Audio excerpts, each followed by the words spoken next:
xam nga boo xoolee YouTube boo xoolee Google am na journée mondiale des toilettes am na journée mondiale des papiers toilettes am na journée mondiale boo xam ne pour ñuy def yaramu neen la mais boo xoolee am na musique yi am na fête de la musique am na 11 mai pour Bob Marley pour reggae am na journée mondiale du théâtre mais le hip-hop a beaucoup plus de valeur à mes yeux que yooyu affaire am loolu. Moi je me dis que c'est une occasion pour le Sénégalais lambda de se pencher mu xalaat réfléchir ci li hip-hop bi jot a def ci Sénégal mu sant ko ci gërëm ko ci mu wax ko ne ko merci pour tout ce que vous avez réussi à faire jusque-là. Moi je pense que le hip-hop mérite plus qu'une journée et puis hip-hopeur bu mu mënti doon ak foo mënti doon whatever you want yaa ngi job pour informer yaa ngi job pour divertir yaa ngi job pour entertainment yaa ngi job pour am loo yóbbu sa gàlle te mënoon nga def naka sudul noonu donc benn bés jot ñu delloo leen jukkal rendre leen hommage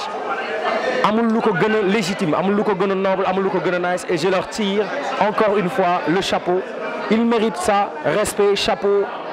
rappeur, graffeur, DJ, MC, b-boy, beatbox, beatmaker, whatever you want, animateur, voilà. Koo ci xalaat ci ku nekk ci hip hop bi bés bu ñu la jagleel pour sargal la ci mérité nga lu ko ëpp. waaw mais xam nga ndar xëyul sotti donc hip hop bi sax pour autorité yi reconnaître ko il a fallu daawaati jéeg la ñu door a jox ko seen bopp. ñëpp amul ay affaire Pape Sidi la comme li waa Ludul Rap Galsen def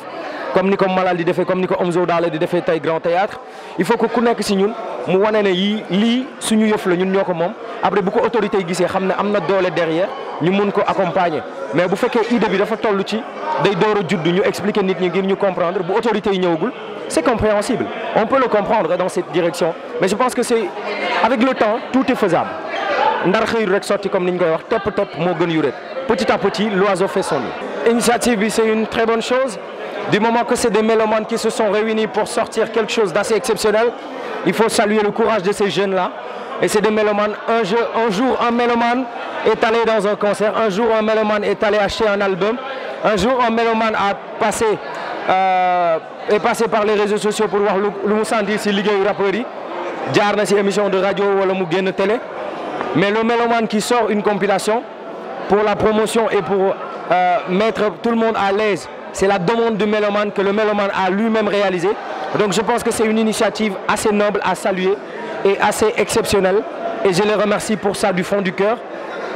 en tout cas pour cette compilation c'est une première même dans le monde je dirais parce que ay mélomanes yu dajaloo def loolu c'est quelque chose de grand.